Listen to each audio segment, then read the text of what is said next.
Excellent début de week-end, mesdames, messieurs, et bienvenue à cette nouvelle session d'actualité sur Kinactu Télévision. Bien avant tout, les grandes lignes. Affaire braquage à Kinshasa, la police nationale congolaise, ville de Kinshasa, a interpellé le présumé assaillant de l'incident survenu le jeudi 9 avril dernier dans la commune de Barumbu. La Banque centrale du Congo abaisse son taux directeur de 15% à 13,5% et instaure l'exclusivité de l'importation physique des billets en devises étrangères. Le cardinal Fridolin Ambongo est désigné membre du dicaster pour la communication du Saint-Siège d'après une annonce du Vatican.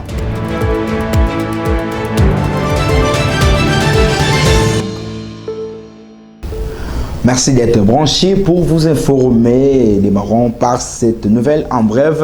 C'est vendredi 10 avril 2026 à la Cité de l'Union africaine. Le président de la République, Félix Antoine Tshisekedi Tshilombo, a présidé la 86e réunion du Conseil des ministres aux toiles de fond. Autre que la situation générale du pays figure notamment la présentation du plan national de sécurité routière, l'arrêté interministériel portant fixation de nouveaux tarifs de distribution d'eau par la Régie des eaux, ainsi que l'approbation du projet de construction d'un viaduc sur la baie de Ngaliema. Et rendons-nous à présent au Parlement pour aborder la question liée à la plénière du jeudi 9 avril dernier.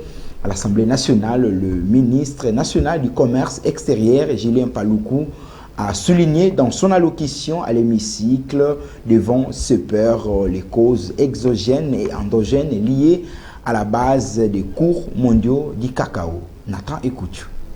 L'observation de la semaine du 6 au 11 avril 2026, la semaine en cours, est sans appel. Le cacao se négocie actuellement à 3,09$ le kilo. À titre de comparaison, le prix moyen de notre mercurial en décembre 2025 était de 5,85$, tandis qu'en décembre 2024, nous avons frôlé les sommets historiques approchant les 11$ sur les marchés internationaux, bien que la mercuriale locale affichait prudemment 6$ en début de ce même mois de décembre 2024. Ces données ne sont pas de simples chiffres, mais des boussoles stratégiques pour nos producteurs. S'agissant des causes de la chute des cours mondiaux, parce que c'est une question principale, nos services identifient 3 facteurs majeurs à ce retournement des situations. Le premier facteur de la chute des cours mondiaux, c'est l'offre excédentaire en 2025-2026. La météorologie a radicalement changé la donne. La fin du stress hydrique lié au phénomène que vous connaissez, El Niño, a laissé place à des conditions humides favorables. Ainsi, les prévisions des récoltes pour la Côte d'Ivoire ont augmenté de 20%, celles du Ghana ont augmenté de 25%, et donc ces prévisions ont dissipé les craintes de pénurie, entraînant une reconstitution massive des stocks dans les ports d'Abidjan et de Tema. Ça, c'est la première raison. La deuxième raison de la baisse des cours, c'est la reconfiguration de la demande européenne. Face au prix excessif de 2024, lorsque la tonne a atteint effectivement $10 000, l'industrie chocolatière a opéré ce que nous appelons la destruction de la demande. Dossier de l'accueil de migrants américains en République démocratique du Congo. À ce sujet, le député national Christian Mwando a initié une action parlementaire. Il s'agit d'une question orale et débat adressée au ministre d'État en charge des Affaires étrangères, Thérèse Kayikwamba. Regardez. Nous sommes venus déposer au nom du groupe parlementaire une question orale avec débat adressée à la ministre d'État, la ministre des Affaires étrangères et coopération internationale, concernant le dispositif mis en place pour recevoir les refoulés des États-Unis en République démocratique du Congo. vous n'êtes pas sans savoir que l'ensemble de la population se pose la question sur ce qui se passe pour que des espaces de souveraineté, notamment l'accueil des réfugiés ou des personnes indésirables aux États-Unis, soient mis en œuvre au niveau de notre pays, alors que notre pays souffre déjà des conflits internes, de la guerre, et que nous nous souvenons encore très bien que c'est à cause de l'opération turquoise en 1994 que les réfugiés rwandais sont entrés dans notre pays et que depuis lors, notre pays souffre des affres de la guerre. Aujourd'hui, nous sommes nous-mêmes en guerre, nos compatriotes sont en train de errer dans les pays voisins, d'autres sont déplacés sans domicile à l'intérieur du pays, plutôt que de nous occuper de nos problèmes internes, d'assurer la sécurité de nos populations. Le gouvernement semble être préoccupé par signer des accords qui mettent en cause la souveraineté nationale. Nous voulons donc que la ministre vienne devant le Parlement pour rendre compte de ce qui s'est passé et qu'elle nous dise quel est le contenu de ces accords et quels sont les avantages que notre pays trouve dans cela, parce que de notre côté, nous avons l'impression qu'il s'agit tout simplement de se mettre genoux à terre devant les États-Unis et de brader la souveraineté nationale.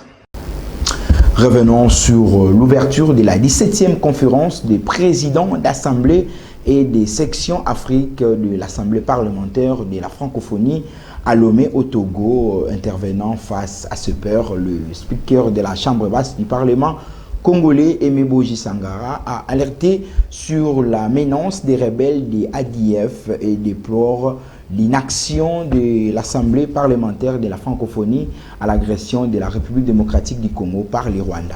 Regardez. Je voudrais d'abord attirer l'attention sur l'urgence pour notre organisation d'asile en cas d'insécurité, tel que c'est le cas à l'est de notre pays, où nous assistons à un véritable désastre humanitaire. Des milliers de populations déplacées, des cas de viols chaque jour, des tueries. Il est important que notre organisation fasse diligence. C'est ce que nous recherchons ici. C'est un engagement ferme, suivi des actions concrètes. Vous venez de le dire ici, la paix n'a pas de prix. Et donc, ce n'est pas des gestes protocolaires dont nous avons besoin. Il faut que ces gestes soient suivis par des actions concrètes. Au niveau de notre pays, le président de la République a pris la ferme décision de s'inscrire dans la logique d'une résolution pacifique à ce conflit. Et notre voisin du Rwanda s'illustre toujours par des tergiversations, et c'est ici le lieu d'inviter l'Assemblée parlementaire de la francophonie à mettre en œuvre tous les leviers diplomatiques pour convaincre les collègues du Rwanda de s'inscrire véritablement dans la logique de la paix.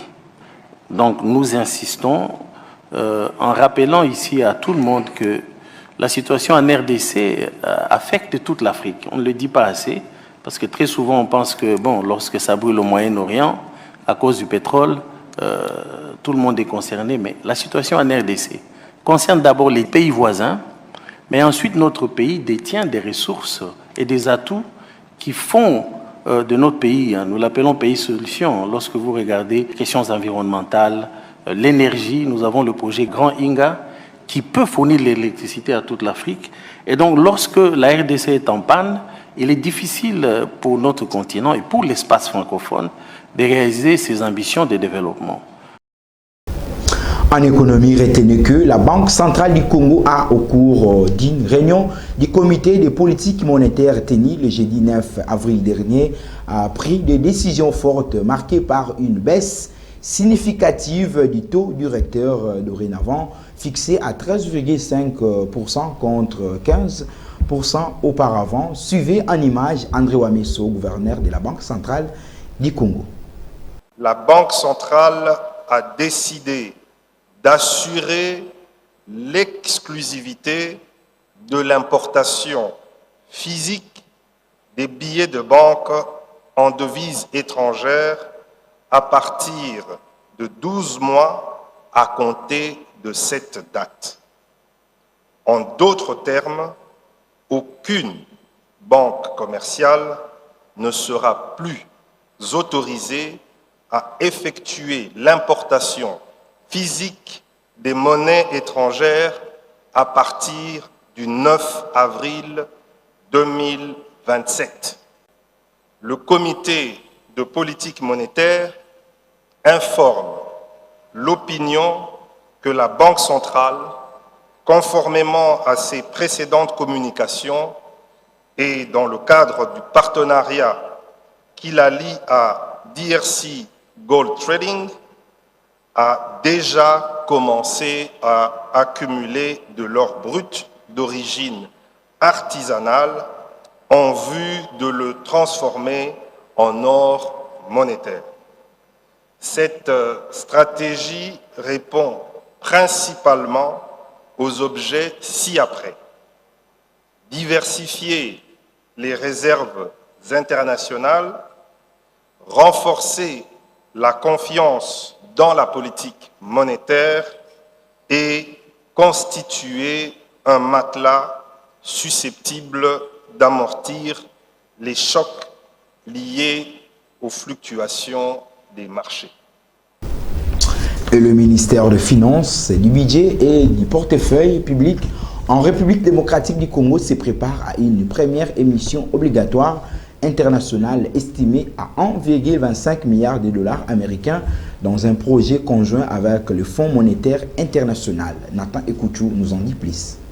Cette entrée historique de la République démocratique du Congo sur les marchés financiers internationaux marque un tournant majeur dans la stratégie de financement du pays. Sous l'impulsion du président de la République Félix-Antoine Tshisekedi, cette réalisation du ministre Dodo Fwamba Likunde Libotai s'aligne avec l'Eurobond, un titre de créance émis par ce domaine économique international. Selon le ministre Dodo Fwamba, les atouts majeurs pour cette opération sont composés de certains aspects, dont principalement l'accélération de la croissance économique, un taux d'inflation estimé à 2% et des proportions dettes PIB les plus faibles d'Afrique. Cette émission souligne notamment le financement des projets d'infrastructure et la hausse des prix des minerais. De ce fait, cette opération inscrit la République démocratique du Congo via son ministère des Finances chapeauté par Dodo Fwamba Likunde Libotai dans une nouvelle voie pour le développement du pays tout en attirant les investisseurs internationaux. Notons par ailleurs que cette première émission obligatoire internationale est un projet conjoint avec le ministère du Budget impliqué dans la structuration des dépenses ainsi que du ministère du Portefeuille, jouant un rôle stratégique pour la gouvernance, la transparence des entreprises publiques concernées et les partenaires internationaux. Autre chose dans ce journal, je l'ai annoncé au sommaire de ce journal que la police nationale congolaise, ville de Kinshasa, a interpellé plusieurs suspects liés au braquage dans la commune de Barumbu le jeudi 9 avril dernier et ils ont été présentés au vice-premier ministre en charge de l'Intérieur, Jacquemain Chaban Iluko. Suivez. Criminel, babeti masasi ni côté ya Itaga. Baye koleka mamona kabamba na ba moto mbangu. Alors nazi ba policier to bani kolanda. To bimi Kabinda, to landi bango ti babimi Prince Kasavubu. Tozolanda bango kaka bango distance à 40 mètres biso na sima parce qu'il fallait pas tout s'approcher. Si to komi na niveau ya Dima, peme na pont Kasavubu, na moni kabasele na biso ya commissaire provincial. Dina boya rapidement boya ba criminel baza liboso kuna. De bango pe ba yeko tourner, bango pe ba bazui moins retard moké mettant to komi na virage bazui triomphal. To landi bango avoko mana porte ba sali sika pona kota na stade des martyrs. Allez, ba criminel na mususu bakiti baoyo tant bakiti bani ko beta masasi ya beau portant de to koina ba policier na ngai na muto moto to koina se bani ko ramper nde tenyo surtout ya beba kindo na zana tennis civil nde ya ngwana moni to bani to répliquer tant to répliquer bazu panique moya ba kende susu boza te kota ba bac bleu weza na triomphal wana oyo na muto moto wana le to kati simba to kangi bango Ouazaki na armée abandi kokima vers sous cette moko ezali wana nazio na tikeli ba policier tant to komi kunale to kuti na kangi bakangi pe o mususu to bani koya na ye to kuti bazo lapide mabanga na bino to beti masasi pona kopanza population de to yeux vivant JPP koya wana nani kabasele ya commissaire provincial et koya rapidement to kuti ba na kati ndeto ina bango. Bonsoir, vous avez comme liste. Oui. Vous dites mon nom basino. basaki na bango bazaki na bango sakobe yango wana na arme bazaki na bango wana, sauf que il y a une équipe qui est une moto. Il y avait aussi 2 personnes à bord à Kimbiso. Entre autres 9, tout le grand 9, on a mis tout le monde 9 fois. Il n'y a pas un mois dans l'auditoire. Mais à ce qu'on a circulation, à Kimi la deuxième moto. Le premier moto n'est moto comme il est. C'est la toute première fois. Il y a un peu de capacité au banc en apété. Dans un banc, ça c'est banni. Il y en a qui m'a dit que tellement de gens à l'aise au banc en apété. Ah, maman, bon, un message en apété. Tout ça qui n'a ni mataku, Kawasele. Nani omuso abengake bana bengeso 9 amususu ane bakoma bana ebate opération salami lelo ngai shop na ngeza na Louvois ba Congo na vers du 7h na kangaki shop on a za cambiste na sala rapé ba M-Pesa ba Orangeman ba service mobile wana na sorti na ngai vers du 7h na confina Chwapa des criminels babimela kingai wana babandi kobeta ba coup de feu bayoko zwa ngai saki na ngai ya mbongo et puis na lukaki moyena se défendre bayoko landa ngai babotoli nga pe babiloko na zana na poche ba porte-monnaie ba téléphone tout ba kendai na départ na bango bazobeta ba masasi tellement pe population monaki bongo ne population bandi kolanda bango biso pe tozalaki kana sima mais to se retrouver les suna bango te tant on a commis ndako ba yobenga no ba toana ba criminel ba braqueur ba kangi bango ba yena bango na IP crime de to ko landa wa to pe kukuta na bango wa na IP crime na réclamer ba botolinga mbongo et puis la police a sala musala na ye botolinga mbongo nyoso ba kena fait na Facebook na moni ba lien wana ba publier ngande mutu na lala kina mabele bazo fouiller nga moni ba pasolinga même ba bilamba aza même na ba pota aza même na bapota yango yo donc ngane na lala kina mabele bazo bebisanga ba porte-monnaie na ba téléphone na kati ba poche. La Commission nationale des contrôles des armes légers et de petit calibre a appelé le jeudi 9 avril dernier la population congolaise à la vigilance face aux engins matériels de l'Est du pays. Plus de détails dans ces commentaires signés Nathan Ekouchou. Notre souci, c'est que nous puissions sensibiliser la population sur la présence des engins explosifs improvisés, abandonnés ou piégés dans certaines localités où les rebelles étaient positionnés. Parce que vous savez, certainement, ils voient de mauvais œils. Il y a ceux-là qui laissent intentionnellement les engins explosifs. Alors, la CNCLPC voit un danger déjà. Et nous prévenons déjà la population d'interdire souvent cette curiosité des amis qui, lorsque les militaires quittent une position, de s'y rendre le plus vite pour chercher curieusement certains effets qui sont restés. Alors pour cette raison, nous sommes en train de tirer l'attention de tous nos interlocuteurs de partout. Ils sont surtout en territoire de Walikale parce qu'il y a des localités comme Kibati où les rebelles du M23 étaient cantonné il y a longtemps.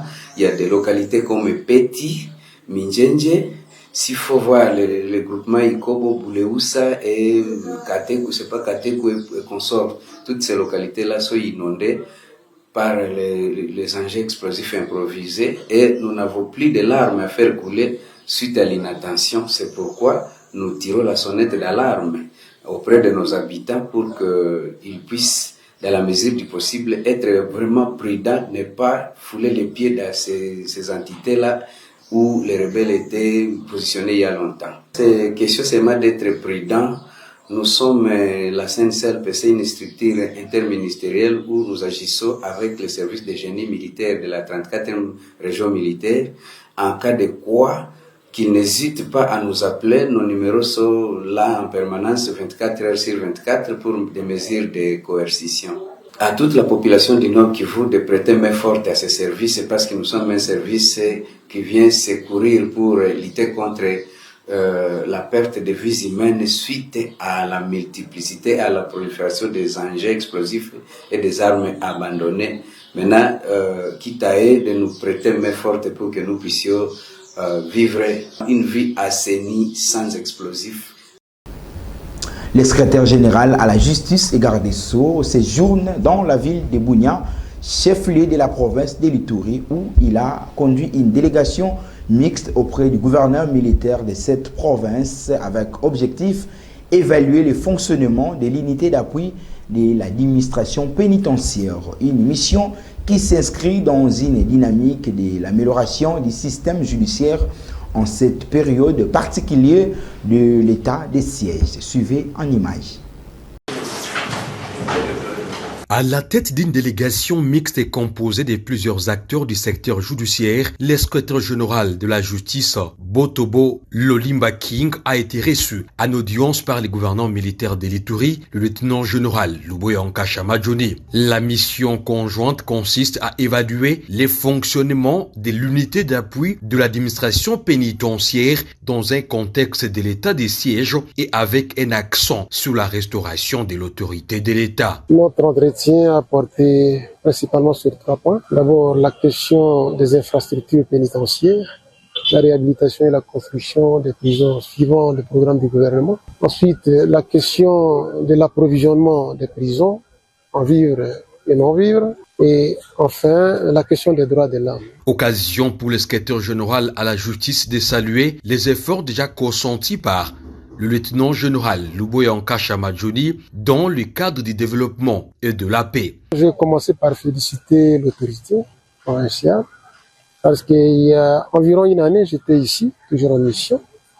Mais voir la transformation sur place, franchement, je dois avouer qu'il mérite les éloges. Parce que là, nous avons pu conjuguer ce que nous apprenons à travers les médias, les réseaux sociaux, et la réalité que nous avons trouvée sur place. En commençant par l'aéroport, et quand je vois ce qui se fait dans la ville, il faut dire qu'il y a du travail. Et si les autres pouvaient se mettre à ces pas-là, je pense que le pays avancerait. Il faut le dire, dans ces contextes particuliers de l'état des sièges, les autorités rappellent toujours que la justice, le dialogue et la réconciliation demeurent des piliers essentiels pour le retour de la paix et le développement durable, une vision portée par le chef de l'État, Félix Antoine Tshisekedi Tshilombo, qui place la restauration de l'autorité de l'État au cœur de ses priorités. Restons dans la province de l'Ituri. L'Église catholique apporte son soutien indéfectible au FARDC et au gouverneur militaire de la province, le lieutenant général Johnny Luboya Nkashama, aux efforts de la stabilité d'une paix durable dans cette partie du pays. La délégation du prélat catholique était conduite par l'archevêque métropolitain de la ville de Kisangani, Monseigneur Marcel Outembi. Cette délégation était venue annoncer à l'autorité provinciale la tenue d'ici le 26 avril courant de la cérémonie de la prise de la procession canonique du Monseigneur Emmanuel Nguna. Un appel a été lancé pour une mobilisation générale. Suivez. En face du commandant des opérations et gouverneur militaire de l'Ituri étaient leurs excellences messeigneurs, archevêques métropolitains de Kisangani Marcel Outembi, l'évêque du diocèse de Bunia Dieudonné Oringi et celui de Mahaginioka, Sosten Aikoli. Ensemble, les deux parties ont largement échangé sur les dispositions prises pour la réussite de cette grande cérémonie canonique prévue à Mambasa. Cette préparation soit une affaire de tous, sur le plan politique, sur le plan militaire, sur le plan sécuritaire, mais aussi sur le plan social. Et en tant que tel, nous les évêques, nous les pasteurs, les différentes notabilités doivent s'investir pour donner chacun sa contribution. Un message pressant a été lancé aux terroristes ADF-MTM et leurs alliés qui semblent déstabiliser actuellement cette partie de l'Ituri. Nous lançons un message fort pour que ces frères et sœurs qui sont dans l'ADF puissent se désengager. La vie humaine est très sacrée. La vie humaine doit être préservée. La leur comme la nôtre. Dans les ADF, il y a des Congolais aussi. Il n'y a pas que des étrangers. Leurs excellences messeigneurs ont salué l'élan du développement et de la modernisation pris par la ville de Bunia. La ville de Bunia grandit beaucoup démographiquement. La ville de Bunia s'est construite à terme d'infrastructures. Les routes, les avenues asphaltées, les immeubles des grands bâtisses. Il y a l'aéroport qui est fin prêt. Il y a l'université de Bunia qui est fin prêt aussi. Jusqu'il y a 5 ans, Bunia comme ville, 2-3 paroisses. Mais aujourd'hui, ils sont rendus en 10. Pour rappel, les messeigneurs au sein de la communauté, leur influence s'articule autour de plusieurs axes fondamentaux dont le rôle des guides spirituels et moraux, régulateurs social et moral, acteurs du développement, le rôle de la voix des sans-voix, les rôles de la médiation. En Ituri, l'administration militaire tisse de bonnes relations avec les confessions religieuses. Prenons cette information en bref. Le numéro 1 de l'Église catholique en République démocratique du Congo, le cardinal Fridolin Ambongo, a été désigné membre du dicaster pour la communication du Saint-Siège. Sa nomination fait suite à celle du Fulgence Mouteba, archevêque de la ville de Lubumbashi et président de la SENCO, nommé membre du dicaster au service du développement humain intégral. Parlons sport dans ce journal. Début à 0, score qui a sanctionné le match qui a opposé le FC Saint-Oula-le-Popo et le FC Blessing le jeudi 9 avril dernier. Le coach Guy Boukassa est revenu sur la performance de ses joueurs à la conférence d'après-match. Suivez. Je pense qu'on a été bon. On avait en face de nous une équipe décomplexée, comme d'habitude, qui a quand même eu à prendre des points contre presque toutes les équipes du championnat. On les a battus à l'aller, c'était très difficile. Aujourd'hui encore, c'était pas simple. Mais on a été bon dans la rotation, on a été sérieux. On a pu profiter de nos temps forts en marquant à chaque fois. Je crois que le résultat reflète vraiment le contenu du match. Et je suis satisfait de mes joueurs. Je pense que c'est juste un souci de concentration. On a beaucoup insisté là-dessus parce que les transitions, juste après avoir marqué, il y a des petits moments d'errance. Et vous avez vu qu'aujourd'hui, on a beaucoup insisté là-dessus. Les garçons sont restés concentrés, même quand ils étaient devant. Donc je crois qu'on est en train de progresser. Je l'avais dit avant le match. On a connu un petit moment de creux. Ça arrive à toutes les équipes parce qu'on avait commencé la saison très fort. Donc on est en train de se réveiller pour bien finir la saison. C'est ça le travail. C'est ça le travail. Si on veut exister et être bon en play-off, il faut absolument avoir des attaquants qui travaillent aussi sans ballon. Si on laisse le travail défensif à la ligne défensive toute seule, on sera moribond et exposé à chaque fois. Je crois que la ligne offensive a fait un très bon travail sans ballon aujourd'hui, face à une équipe de Blessing très entreprenante. J'ai beaucoup apprécié le numéro 7 qui est rentré en deuxième mi-temps. Il nous a mis en difficulté, mais le surnombre qu'on a apporté défensivement nous a permis de maintenir l'ascendant sur eux. En météorologie, retenez que demain, samedi 11 avril 2026, à Kinshasa, le ciel sera encombré de nuages et la température demain sera de 27 degrés Celsius et la force du vent oscillera aux alentours de 5 km par heure, tandis que dans les après-midi de ce samedi à Kinshasa, les nuages couvriront la totalité du ciel et la température atteindra les 32 degrés Celsius. Enfin, en soirée, le ciel sera fortement encombré de nuages et la température retombera à 26 degrés Celsius.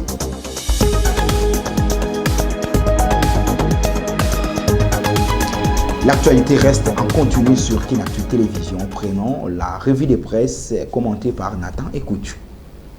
Bonsoir et bienvenue chers téléspectateurs pour cette dernière session de la revue de presse. Débutons avec le journal Africa News qui titre dans sa première page « Coup de tonnerre de Wameso, fini le dollar liquide dès le 9 avril 2027 ». Il ajoute qu'à compter du 9 avril 2027, la Banque centrale du Congo interdit l'usage du cash en devises étrangères dans les transactions courantes. Cette révolution monétaire signée André Wameso contraint désormais à canaliser tous les paiements en dollars, euros ou autres devises par les circuits formels, banque, paiement par carte ou compte mobile monnaie. Dès lors, la principale nouveauté est limpide, remettre de l'ordre dans la circulation des billets. Autrement dit, donner 100 $ en main propre ne sera plus toléré. Tout paiement en devises devra transiter par un établissement financier ou un service électronique. Pour sa part, la référence plus titre à la une, marché financier, la RDC réussit sa première émission obligatoire internationale et vise 750 millions de dollars américains. Il ajoute que la République démocratique du Congo a franchi une étape majeure de son intégration financière en procédant jeudi 9 avril 2026 à sa première émission obligatoire sur les marchés internationaux. Une opération stratégique qui marque l'entrée du pays dans le cercle des émetteurs souverains actifs à l'échelle mondiale. Terminant cette revue avec ce nouveau titre de la Référence Plus, beaucoup d'attentes sur la protection des civils.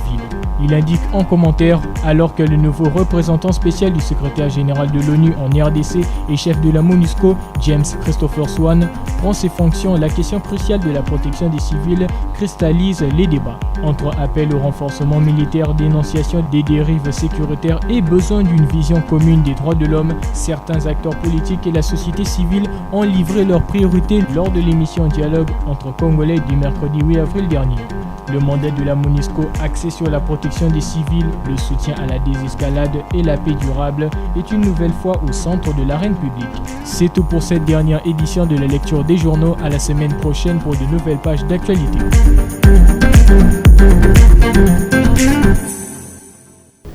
Fin de ce journal. Bien avant de vous quitter, place au rappel des titres. Affaire braquage à Kinshasa, la police nationale congolaise ville de Kinshasa a interpellé le présumé assaillant de l'incident survenu le jeudi 9 avril dernier dans la commune de Barumbu. La Banque centrale du Congo abaisse son taux directeur de 15% à 13,5% et instaure l'exclusivité de l'importation physique des billets en devises étrangères. Le cardinal Fridolin Ambongo est désigné membre du dicaster pour la communication du Saint-Siège d'après une annonce du Vatican.